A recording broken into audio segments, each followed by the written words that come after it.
최근 우리는 이례적이고 복잡하고 심각한 상황에 처했습니다. 경제가 하방 압박을 받고 있습니다. 중국의 전 총리인 리커창이 중국 인민대표대회에서 발표한 내용입니다.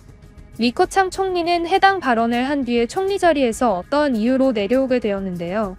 리커창의 총리 마지막 날에 찍힌 영상은 중국 정부에서 강제 삭제까지 당하기도 했습니다. 중국은 현재 붕괴된 상태입니다. 붕괴 직전의 아슬아슬한 상황이 아닌 그냥 붕괴된 상태입니다. 현재 중국이 이웃 국가들의 공유한 무역과 경제 상황 그리고 GDP에 대한 자료는 모두 조작된 것이라는 의혹을 받고 있는데요.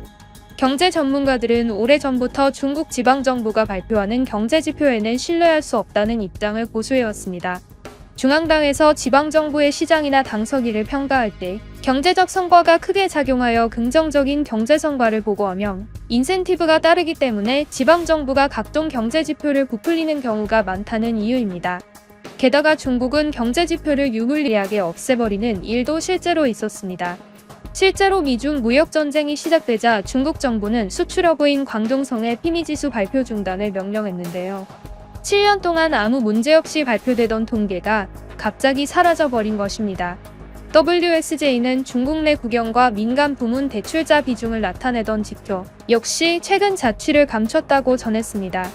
그리고 결국 2023년 중국이 지금껏 외국에 공개했던 각종 경제 정보를 비공개하기로 결정했는데요.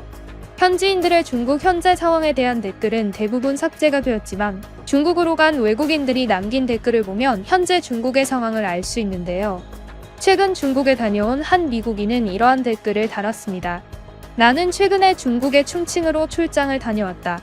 나는 종종 충칭으로 출장 왔었고 충칭은 매우 북적이는 도시였어서 즐길거리도 많은 좋은 도시라는 기억이 있었다. 하지만 지금의 충칭은 완전히 다르다. 충칭의 거리는 텅텅 비어있고 길거리에 늘어서 있는 카페들은 문을 전부 닫았다. 식당들도 거의 다 문을 닫아버려서 배고플 때 문을 연 식당을 찾기에 바쁘다. 베이징에 있는 공항이 경유는 식당이 모두 문을 닫았다고 하는데 베이징에서 경유를 하는 내 동료의 말로는 베이징 경유시 도시락이나 간식거리를 챙겨가지 않으면 베이징 공항 내부의 식당이 모두 망해서 철거되어서 밥을 못 먹는다고 했다. 현재 중국을 보면 마치 핵전쟁 이후의 폐허를 보는 느낌이다. 거리에 노숙자들이 넘쳐나고 폐업한 곳들 투성이다. 이런 큰 나라가 이렇게 망해버렸는데 이러한 영향이 다른 국가에 좋은 영향으로 끼칠지 나쁜 영향으로 끼칠지 잘 모르겠다. 라는 한 미국인의 댓글이 있었습니다. 이를 본 한 네티즌은 동감을 하는 댓글을 달았는데요. 해당 네티즌의 채널에 들어가 보니 이 사람은 한국 사람이었습니다. 이 한국 사람의 답글은 이러했는데요. 정말이지 기묘한 상황이다. 면세점의 식당들이 기나긴 적자에 망해서 문을 닫은 게 아니라는 것을 알고 있나? 나도 얼마 전 한국에서 인도네시아를 가기 위해 경유 비행기를 타고 베이징 공항에 도착했다. 중국 공항에서의 대기 시간은 약 3시간 정도 됐었는데 기다리는 동안 배가 고파서 면세 지역을 돌아다녔다. 하지만 사치를 좋아하는 중국인들이 더 이상 사치를 부릴 수가 없게 되었는지 모든 명품 샵들이 문을 닫았다. 문제는 그뿐만이 아니다. 당신이 얘기했던 것처럼 식당을 찾을 수가 없었다. 나는 너무 배가 고픈 나머지 공항 관계자에게 문 연 식당이 있는지 물어봤지만 관계자는 현재 모든 업체가 문을 닫은 상태라고 이야기했다. 나는 공항이 면세 지역에서 식당이 하나도 없는 것은 본 적이 없다. 아무리 중국의 상황이 안 좋다고 해도 면세 지역은 외국인을 상대로 하는 곳 아닌가. 나는 이해를 할 수가 없었다. 그때 한 중국인 현지인을 만났는데 그에게 물어보니 진실을 알 수 있었다. 식당이 적자였던 것은 맞지만 그 이유 때문에 문을 닫은 것이 아니라는 것. 현재 중국의 경제가 붕괴되어 버려서 청년들이 일을 해도 먹고 살 수 있는 돈을 벌 수가 없다는 것이 문제였다. 일자리는 비어 있어도 아무도 뽑을 수 없고 지원도 하지 않았다는 것. 일하는 사람이 없으니 사장들이 혼자서 가게를 운영하다가 결국 모두 문을 닫아버렸다는 것이다. 현재 젊은 이들은 탕핑족이라고 불리며 그냥 거리에 누워서 일을 포기했다는 것을 어필하는 행위를 보인다고 한다. 중국의 상황은 그 어느 뉴스에서 전하는 것보다 심각하다.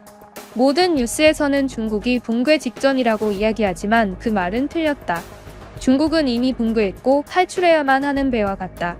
라는 한 한국인의 영어 댓글을 볼 수 있었습니다. 아래에 한 일본인도 댓글을 달았는데요. 내용을 다소 공격적으로 달았지만 어느 정도는 수긍이 가능한 느낌의 댓글이었습니다. 해당 댓글의 내용은 이러했는데요. 중국은 망해버려야지. 중국이 망하면 세계 경제에 안 좋은 영향이 미친다고들 하지. 아마 중국에 기대고 있는 기업들은 줄줄이 망해버릴 거야. 당장 일본만 해도 중국에 공장을 세운 회사들이 득실댄다. 하지만 장기적으로 봤을 땐 중국이 망하는 것이 모두가 잘 살게 되는 지름길이다. 중국 따위에 기대지 않고도 잘 운영되는 올바른 기업들이 살아남는다는 것이다. 그리고 내 마음은 이러하다. 중국 따위 망해버리면서 내 경제 상황이 안 좋아지더라도 나는 그거 감당할 수 있다. 나는 무조건 감당할 것이다. 중국 같은 세상의 암덩어리가 사라진다면 그까짓 거 세계 경제 상황 살짝 안 좋아졌다 마는 것이지. 이건 마치 암 절제술과 같은 것이다. 암을 절제하기 위해서는 수술을 해야 한다. 수술을 할 때 당장은 아프겠지만 수술을 안 하면 내가 죽는다. 이처럼 중국이 망하지 않는다면 이 세상은 멸망할 거라고 생각한다.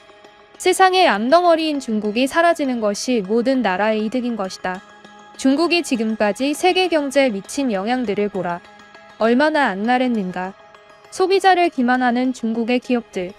해킹을 일삼는 중국의 소프트웨어 기업. 앞서가는 회사들의 전자기기를 똑같이 따라해서 재발매한 뒤 시장을 탈취해버리는 표절. 먹을 것으로 장난치거나 더럽게 운영되는 음식 회사들. 이처럼 중국이라는 나라는 사회학과 같은 존재였다. 이러한 기업들의 기반인 중국이라는 나라가 사라진다면 이 세상의 평균 기업의 가치가 전체적으로 상승하고 우리의 삶의 질도 상승할 것이다. 당장 중국이 따라한 일본 기업들 중에 만한 기업들이 많다. 일본의 특허를 침해하고 뺏어가고 중국은 미국과 한국의 특허도 모두 빼앗은 미친 국가다.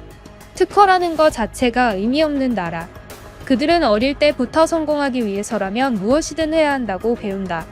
그러한 부모 밑에서 배운 것이 그런 것들 뿐이니 그들에게는 양심이라는 것이 존재하지 않는다. 최소한의 양심이 있는 사람들은 그런 식으로 기업을 운영하지 않는다.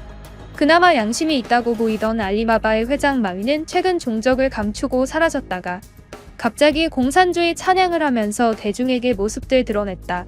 이게 진짜 정상적인 나라라고 생각하는가? 공산주의는 절대로 사라져야 하는 미친 사상이다. 라는 한 일본인의 댓글이 달리기도 했습니다.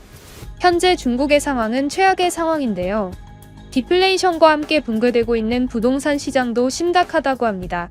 모든 분야의 경제가 차례대로 붕괴되면서 일각에서는 중국이 분열되거나 무정부 상태가 될 가능성도 있다는 주장을 하는데요.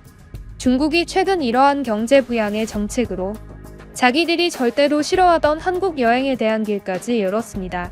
한국에 돈이 새어나가더라도 어떻게든 여행사라던가 비행기 값으로라도 세금을 벌어보겠다는 목적인데요. 이러한 정책은 현재 중국 정부가 얼마나 심각한 상황인지를 볼 수 있는 단면이기도 합니다. 유익하게 보셨다면 좋아요는 안 눌러주셔도 되지만 구독을 꼭 눌러주시기 바랍니다. 지금까지 뉴스품의 안기자였습니다. 감사합니다.